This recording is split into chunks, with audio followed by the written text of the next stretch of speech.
I'll use Jeff Sanford again. I know every single lead that comes in. I know his booking rate for every single CSR or every person answering his phone. I know his cost per lead for a brand net new business. Like this past month was between $35 and $38, like ridiculously low. And I know how he performed on it, and so does he. And because we know all those facts, that makes us a very tight relationship, right? And because we're not talking about, I feel like it's working or I feel like it's not working. No, let's just go back to the Rhino Tracks report and look and see. But he knows when he had to look internally and make changes. And the thing is he does it. I mean, think about it. He's got a very successful business, a very great human being, good business, great brand, all the right things. But he actually is in the 5% bucket of the people who do things. Welcome to the Kooler Lifestyle Podcast. I'm your host, Matt Kuehlhorn, and I'm excited to have you join me as I interview community members and business leaders from the communities in which I live, work, and serve through my business, Kooler Garage Doors. We're going to bring you highlights on characters in our communities. Why?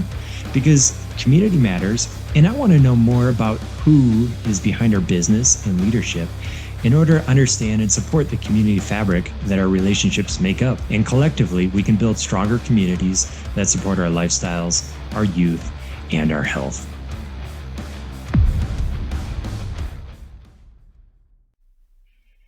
Ladies and gentlemen, welcome to the Kooler Lifestyle Podcast. I'm your host, Matt Kuehlhorn. Today, I have the honor of sitting down with Chris Yano.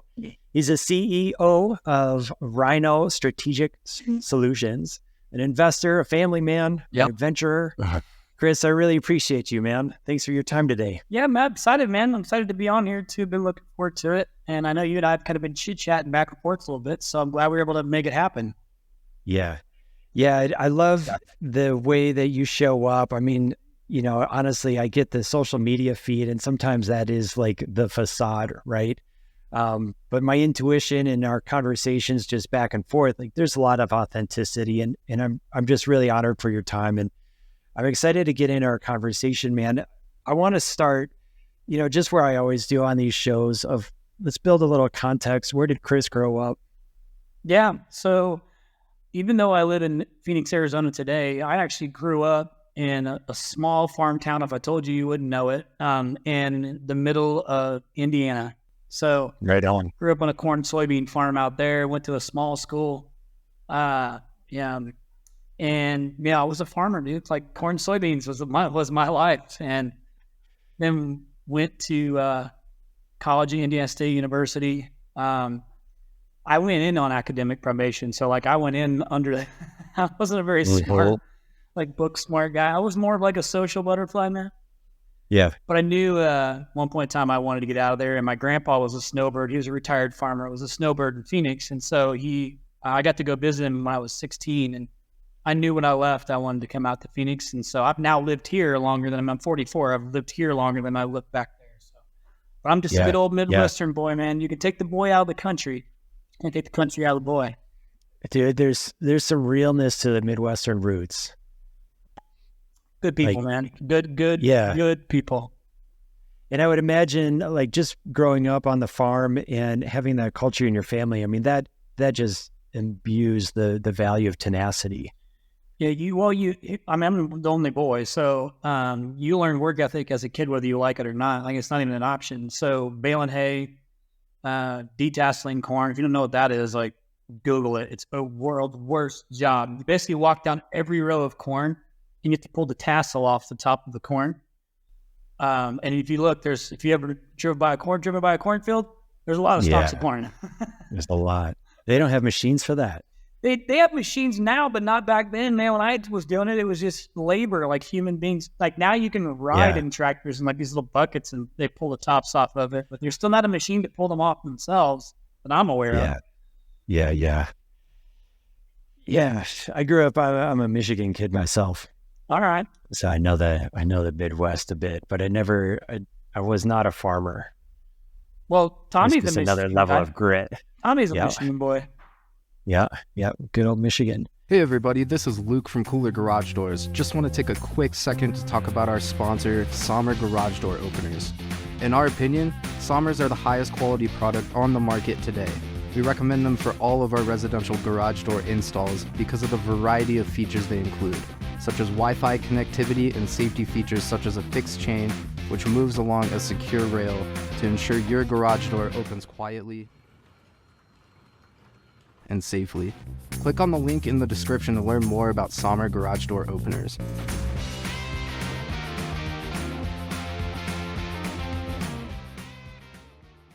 Again, I know that there's a number of podcasts out there of you. You run your own show. There's a lot of information on how to gain your real story step by step. I'm going to give listeners a little snapshot and then just encourage them to go find the shows that really talk in length about it. But you've been a bull rider, you've been a race car driver, you had some different entrepreneurial pursuits and, some successes, some failures in there. And ultimately, you've been in Rhino 18-ish years. Well, it's 2008 was when we started the company. I mean, I didn't know. I actually, technically, I started in 2007. Legally, I started in 2008. If that makes sense. I didn't really know business at the time. What drove it? How did that open up for you? Did you know you were going for it, or did it just bubble up in your face? Yeah, thanks for asking me that. I love when people ask me this question because I was definitely one of those kids that had no idea what I wanted to do, hence the bull riding and race car driving background. And the things I thought I was going to do didn't really pan out. And, but I did always know that I think when I learned this from working on a farm is early in the Midwest is when you learn work ethic, and you don't come from a lot of money, you kind of got to make your own way, type of thing. If you want things, you really got to go and figure out how to go get it because you don't have the option of asking for somebody for money and things like that. Yeah. But I've always kind of worked hard to get what I wanted, whether it be, I was a wrestler in high school and that wrestling mentality was perfect for me. It was great leadership for me. It taught me so much, but I was responsible for myself. Even though I was on a team, I'm responsible for my own outcome and my own success. So I thought, well, if I just work harder than the next guy, when I go on Thanksgiving break, I'm going to keep running and working out while my opponents are taking a break. So mentally, I was I'm working harder than them, so I should beat them. Uh-huh. And that's kind of stuck with me through the whole way. So if you think through growing up in a farming community, I didn't do rodeo or anything like that when I was in high school. None of that happened until I moved to Arizona. But racing, I did a lot of. And if you're from the Midwest, you play basketball, or Indiana in particular, you either play basketball or you race cars. Those are your things. Or you're in 4-H. Yeah. So I had always raced karts and go-karts and sprint cars and things like that because my grandpa did and my uncle did. And so I kind of got into it and I was really good at it. And I'm very, very, very high risk. You've probably gotten to know that by now. Yeah. Still to this day, very high risk, just in a different way. Uh-huh. But it kind of shaped who I have been. And but I never quite knew what I wanted to do. So even until I got into sales, my first sales job was with the local Yellow Page company in Phoenix, and that was really the first time where I started to see, hey, I'm really, really good at sales and more specifically with blue collar folks, the trades folks, because I could relate to them. When you grow up on a farm, you learn how to roof, you learn how to do electrical, you learn how to do plumbing, just because you have to figure your own stuff out. Yeah. So I really connected well with that. And then I learned that in race car driving, I love data analysis. I love being able to always trying to see how can I get faster entering this corner or exiting this corner or in the center of the corner, to try and be faster because every hundredths of a second matters. Yeah. And so I've always kind of studied the data. Well, what I didn't love in Yellow Pages was people saying, well, X amount of people looked at the page. Well, how do we really know? So I never really felt good about that. And then when the introduction of Google came out and internet Yellow Pages, and I could start seeing actual numbers, then I could make sense of it. So I could start to feel good about the service, whether it was doing good or doing bad. So when I told Mr. and Mrs. Jones, who's been working hard on their plumbing company or electrical company or garage company, whatever it is, yeah, I actually felt good because I was talking about facts and not feelings, and so it just led me down the path of where I knew I was really good at it. and I enjoyed it because when it went well, I could see how it was actually helping their businesses grow. And like, I grew up with those kind of small town roots on you do what you say you're going to do, and you be good to people, and doing good is good business. So that's how I landed in this world. Yeah.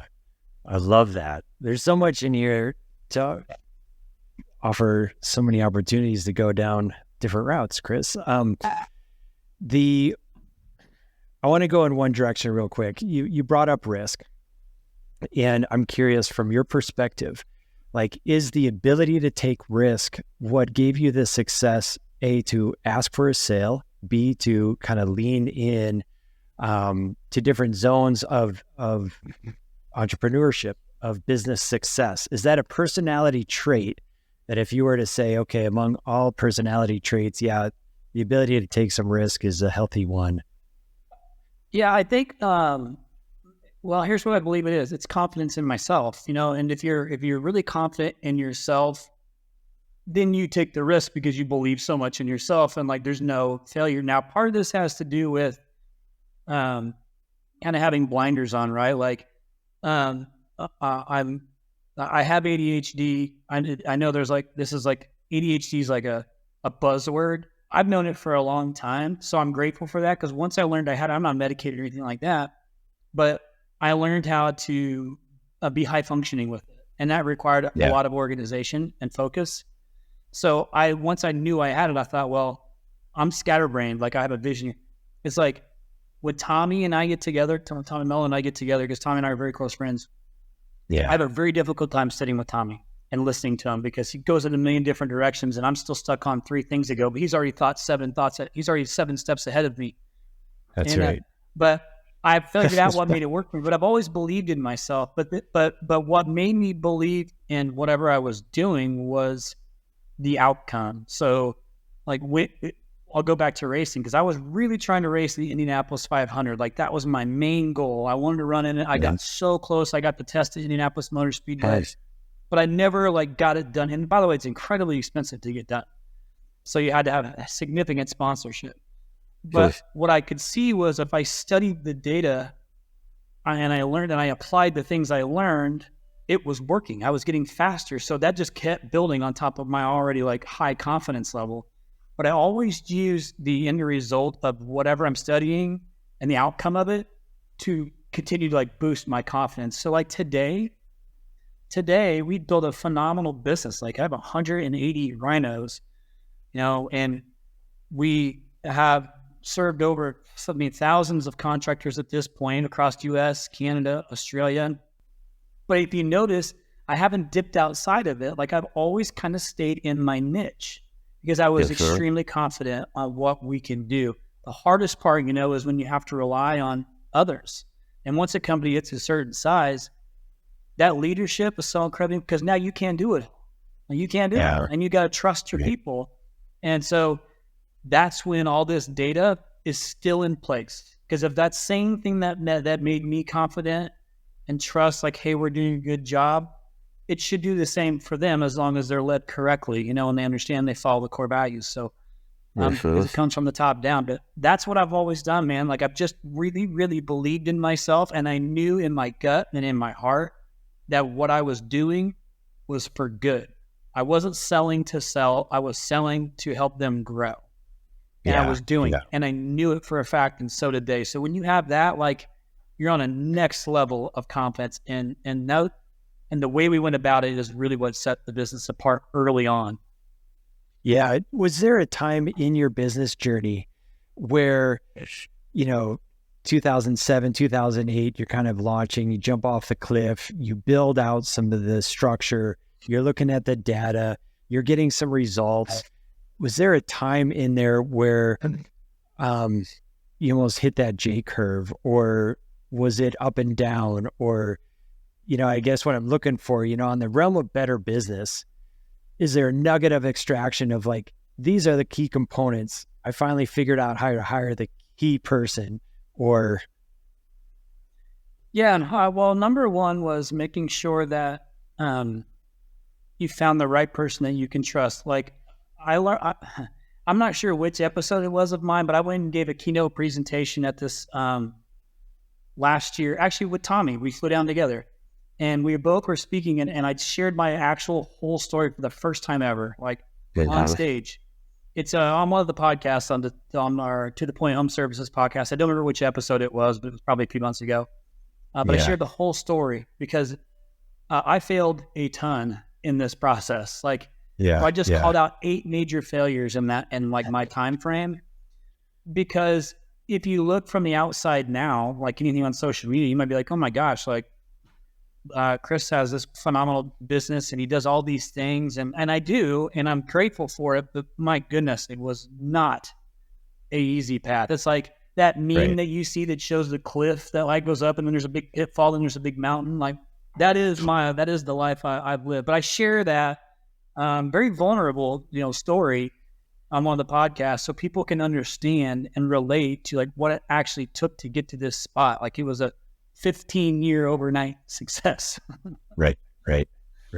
But some key things, one that you mentioned too, I didn't mean to cut you off, but one of the key things to this is you don't always just have to throw people at to try and get solutions. Sometimes you just need to have better players.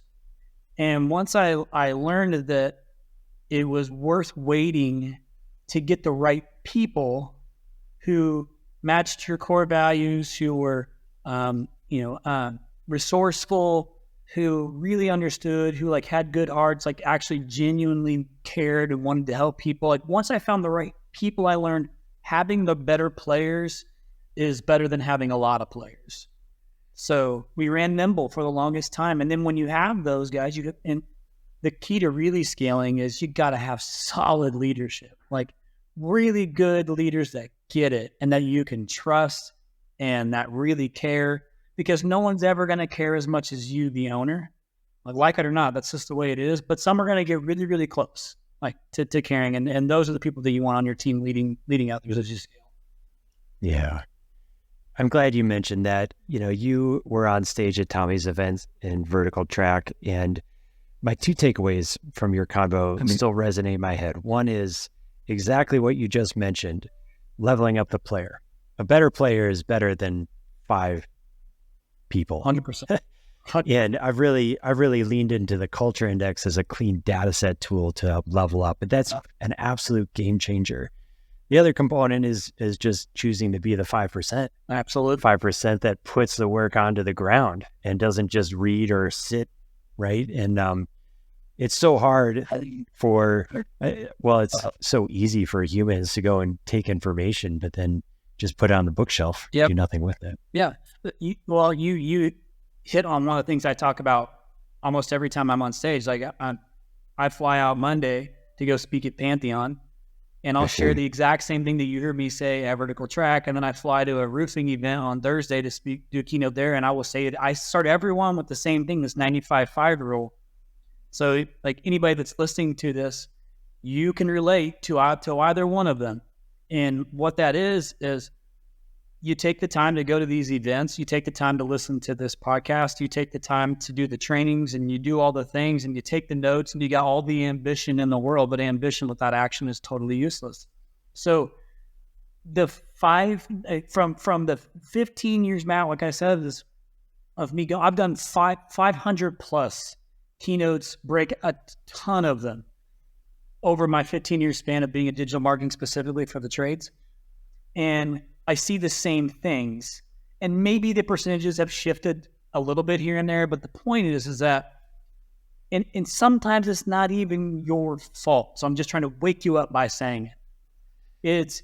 You do have the ambition, but when you are wearing many, many hats in the business and you have to go back and like now you're already behind, you fall back into the same routine and you never get to the things that you just learned from the time and money that you spent to go to a conference or the time that you listened to a podcast, and you don't actually implement anything, or you kind of halfway implement it. It doesn't go the way that you hoped, so you give up on it and then you fall right back into the same routine. And this is the most common thing that happens in businesses. That's why there isn't all these monster companies that are incredibly successful, because only 5% of the people that actually do these things build these successful businesses. It's just a fact. So my hope in my heart has been, if I just keep saying it over and over and over and over again, I will encourage those to say, man, okay, I went back.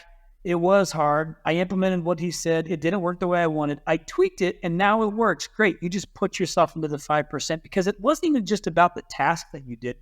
It's about you getting in the habit of changing, like your thought process, your autopilot in your brain of take the things, go back and implement the things and make it work for you. And if you keep doing those things, you will put yourself in a different category than 95% of your competition. That's a fact. A fact.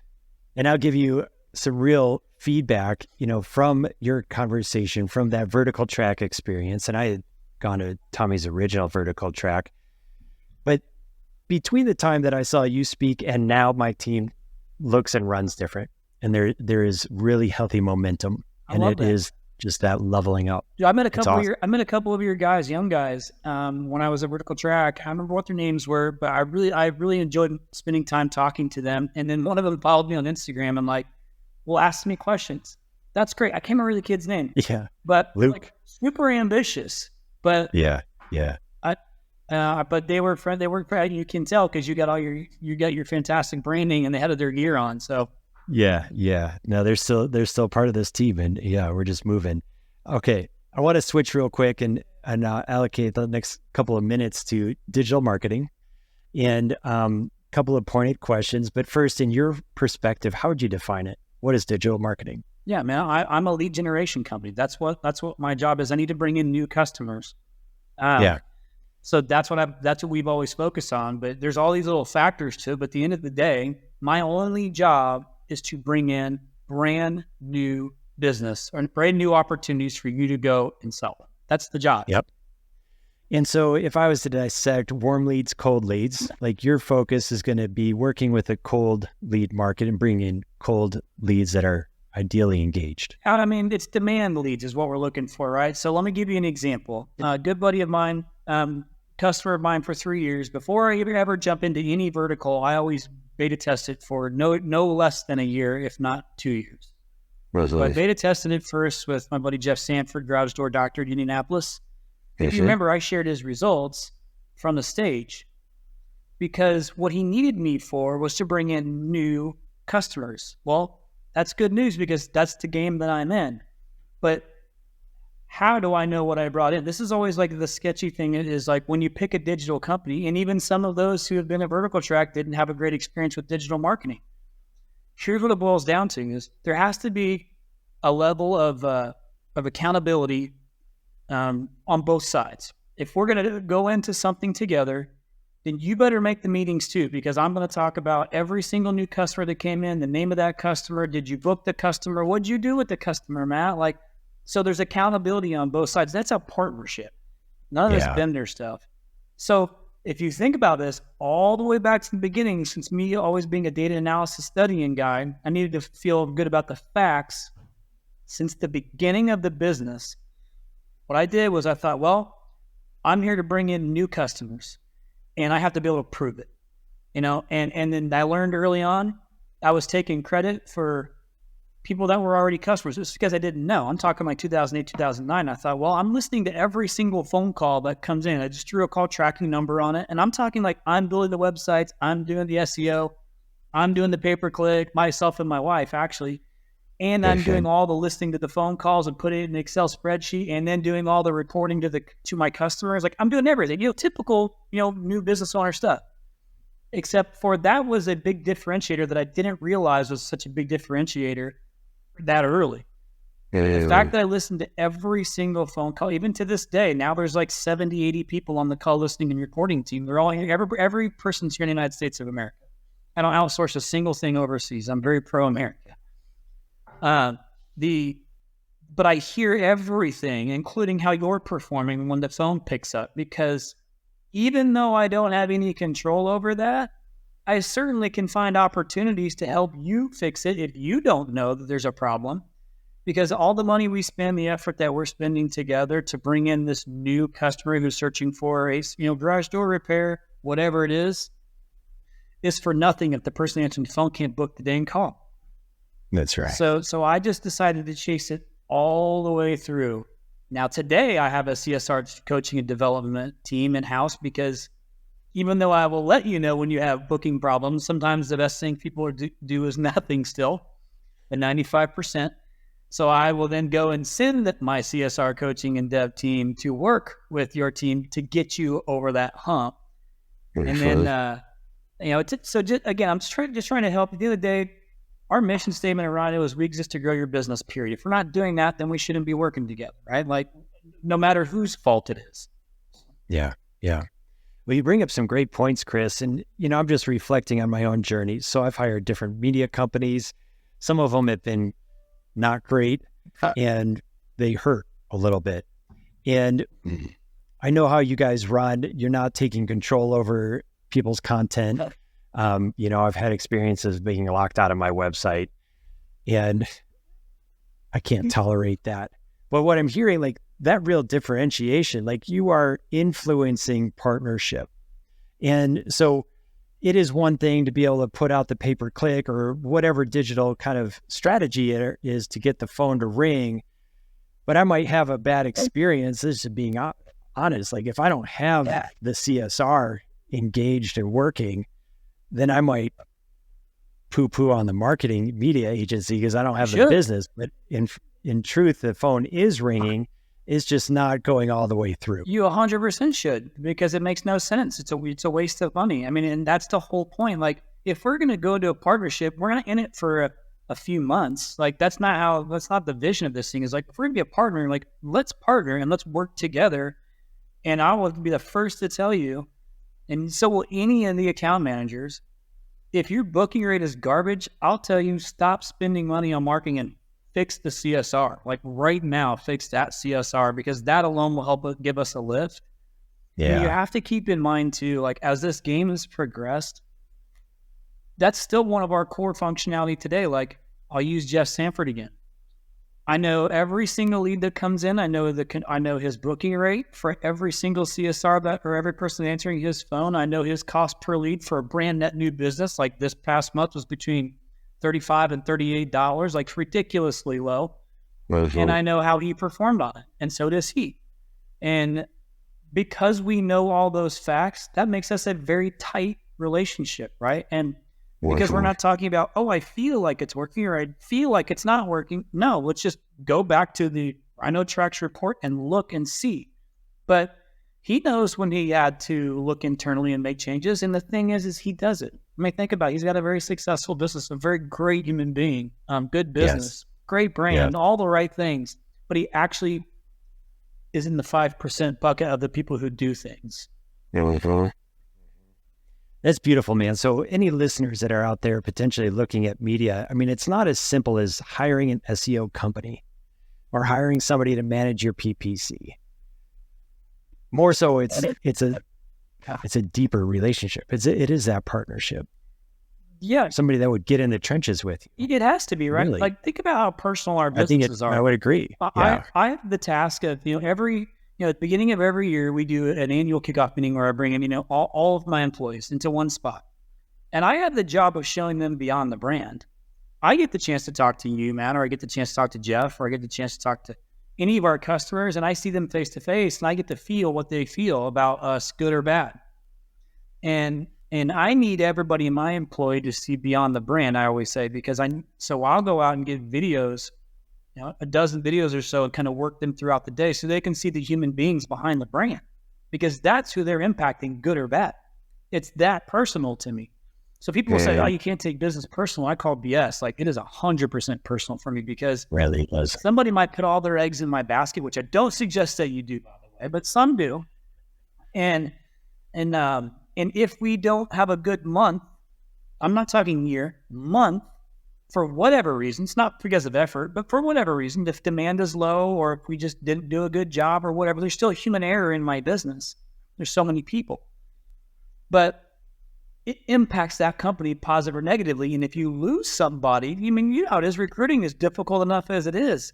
But if you don't have jobs to run and they got to go feed their own families, like they got to go feed their own families. And like, I feel that when that happens, even if I don't know, like it's unrealistic for me to know all of our customers, Matt, because like 700 of them at this point that are active customers.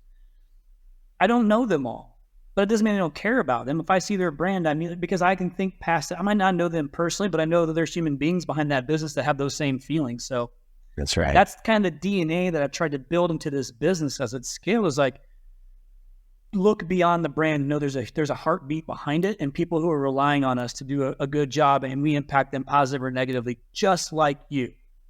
Like you need this job and you need to do well to continue down your, So that's where we're at. Like, the DNA of our business is very much a human being business first, and I've never once put a revenue goal in place for this company. Not one time. Now, I give a lot. I think you do learn that about me.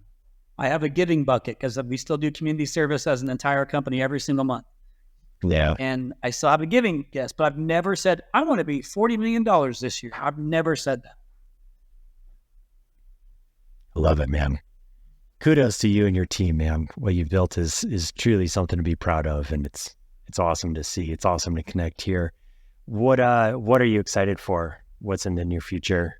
Well, I think that, to continue to scale, to see like, what am I'm excited to see what I'm capable of, and kind of pushing the limits on myself. And for those who don't know, and I don't expect you to know, I'm involved with a ton of private equity because I've had 50 of our contractors get acquired over the last, even 3 years at this point. And so, so I know all the big players, again, Tommy and I are in the same circle. Like, we are in a circle. Everybody should have a great circle of influence. And I'm in that circle. And now Tommy is at the top of our circle with his deal. But I'm super involved with private equity, which means it's just another way of, they utilize me to be their marketing partner because they know that my numbers I track for them are spot on. And that makes me a predictable model. Yes. But now I just brought on a private equity partner, and what was good about that is it wasn't because I needed the money, because I didn't need the money.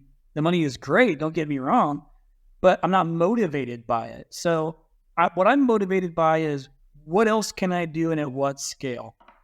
One of our core values is giving back. And it's not like some cliche word that we use. Anybody who knows me knows I've done it for 15 years. Every month, one Friday, every single month, I shut the office down. Well, it looks different now because I got too many employees. So I've split it up across different Fridays. But everybody goes and does community service. So basically, they only work half days on Fridays. They work 4 9s and a 4. I pay for their 4 hours to go and serve together because it builds culture and care to one another as a team. And so I do that because that really drives me. I've always felt like this has been the platform I've been given to serve the masses. And if I don't do it, it's going to be given to someone else. And so I feel a responsibility to keep growing. But what happens is, you have to let your pride go at some point and realize I've got this thing as big as I can get it with the skill that I know and I have and the team that I have, and I need help. If I really need to keep growing, I hit a wall. And so we were grateful enough to be in a position to have a huge volume of people interested in wanting to partner with us. So we had all the negotiating power, like all of it. So if you can imagine a private equity company looking at your P&L and saying, for community service, paying all those salaries to do nothing every month is a big number. But we have very, very low turnover and staff. So it shows in that. But I also believe that that is the DNA of our business. So you take it or leave it. And we don't need to have, we have a lot of opportunities. So, but I needed the intellectual capital. I really needed that. And we needed to do acquisitions and things along the way to keep adding, products and services that are in that digital space that we just don't do. So there's only a few ways to scale, right? You either got to go to a different territory, you got to add, products and service or new products and services. There's only so many things I can add in the digital space. I don't want to get into the traditional media space like radio and TV. I love OTT, by the way. Like, that one's really growing on me. The over-the-top video. That's the ad you see on streaming services, which is super cool because you can do it like to a specific zip code. But so it's just like, I want to keep going. I told my wife and I have like this agreement, and my wife is the COO of our business, and I'm the CEO of the company. Really, she's the CEO, but I have the title. You know how it goes. Anybody that's met her, she's brilliant. But Tommy always says, you should just let Anna run this thing and you should get out of the way. But the opportunity that we have to keep scaling this thing, we said, we go to 50, we run as hard as we can until we're 50. Like, that's our goal. So we're both 44. So I got 6 years to see how much more good I can do with this business. And the only way I can do more good is by continuing to grow. And I needed help. I needed intellectual. I needed people smarter than me who could forecast better than me, who could understand staffing better than me, who had access to technology that I didn't have, that I could get it done quicker. And by the way, it's very humbling to go through that experience, because to say, I'm always been the guy who's led the business, and I've carried it on my back to be able to say, okay, man, I need help. Like, that's a big deal. But I did it. And I'm so grateful, because our partners are very, very supportive. EverService is the name of the company, and they're fantastic. I love that. Grateful, but not done. Oh, not even close, baby. Not even close. Just start. Let's go. Good stuff, man. How do we find you? Obviously, there's rhinos.com. Yeah. Where else do people follow, learn more? If you haven't learned already, Matt, I basically live my life on the record. So I've kind of been on the record forever at this point. It's very, very easy to get in touch with me, which, by the way, is a pain point in a relationship that you have to work through.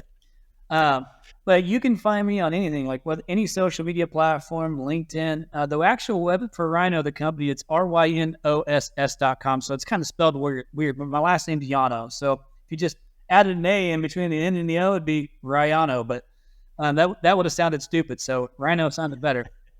But it's rynoss.com. And then, like I said, on social media, if you send me a friend request or anything like that, and I see that you're not like some fake bot or something like that, I'll always accept it. You can also listen to the Point Home Services podcast. It's launched every Tuesday, but To The Point Home Services podcast. So you can go to Apple, anywhere, and just Google and check it out. We share the same kind of things, every single week. So it's actually harder to not find me. So like a good marketer should be. Good job, man. Well, listen, Chris, again, kudos to you and your team. I really appreciate this conversation. There's really great value for our listeners. We'll include your links, and I'll probably dig out the one show that you reference as far as lining out the 8 different ups and downs, and include that in show notes. So I encourage listeners to go learn more. And fascinating. I'll tell you what, I'll leave your listeners with this simple thing. And you heard me say it at Vertical Track. This, whether you have cash flow or no cash flow, like, these are things that you could absolutely do. And I'll make it easy. It's called the 6 P's of marketing. If you remember this, Matt. Yes. Number 1 P is when somebody goes to your website, make it super easy to find out exactly what you do. That's your product, right? So don't make it difficult to figure out what you do. Number 2, place. Where do you do it? So you got your product, what you do. 2, place. Where do you do it? Even if you've been there forever, don't assume everybody knows that you exist or where you're doing business. I come from a small town, so I understand that thought process, but I'm telling you, there's people who have no idea who you are and where you do business. So product and place are number 2, or first one, 1 and 2. Third is price. If you want to put price on your site, a starting from price, if you have those types of things, it works for some. Certainly you need to have a strategy and a process in place for those things. I'm not telling you to race to the bottom on price either. I'm just saying sometimes that's a tactic that works. Number 4, promotion. It could be, that promotion could be a financing offer. It could be whatever promo you're wanting to run for that month. If it's on springs or whatever it is, you can use a promo. Promos are good. People really love it when you get to them fast when they hit a garage door, and they really love it if you can save a little bit too. So no one wants to hit a garage door on their way out going to work, because now it's like a dire emergency, as you know, man. And then they're going to just find whoever can get to them fast. And now, fitness people, you got to make sure that whomever you partner with understands your customer and how they think, because we as a marketing company have to be psychologists. I have to figure out how to answer all the objections that Mrs. Jones is going to say to you before she even chooses you. So that's the game that I'm in. So you got to make sure you have an agency that really understands your business. And 6th, most importantly, is don't be afraid to give your business a personality, right? Because you're in the garage door business. Let's be honest. It's just like HVAC, plumbing, electrical, not a super sexy industry. People don't want to have to call you the majority of the time. So what are you doing to set yourself apart? Social media has given us this great platform to test things out, put some humor out there. Like you saw, you got short form video now. You got plenty of people who try and close the garage door and run and jump, hit their head on it and fall down. Like, those are always funny. And then you can throw in an AC repair, clip in it or something like, a garage door repair clip in it or something like that. But don't be afraid to give your business a personality. So product, place, price, promotion, product, place, price, promotion, people, personality. 6 P's. 6 P's. Chris, thanks so much, man. Yeah, I'm grateful for it. Thanks for having me on, man. I look forward to getting to see you again. Yeah, it'll be soon, I'm sure. All right, brother. We'll talk soon. Take care. Ladies and gentlemen, thank you so much for listening to the Kooler Lifestyle Podcast. We count on your subscriptions, your likes, your shares, and I encourage you to do that now. If you're watching on YouTube, go ahead and subscribe, lower right-hand button. If you're on audio, download this, share it, and we look forward to having you on the next one.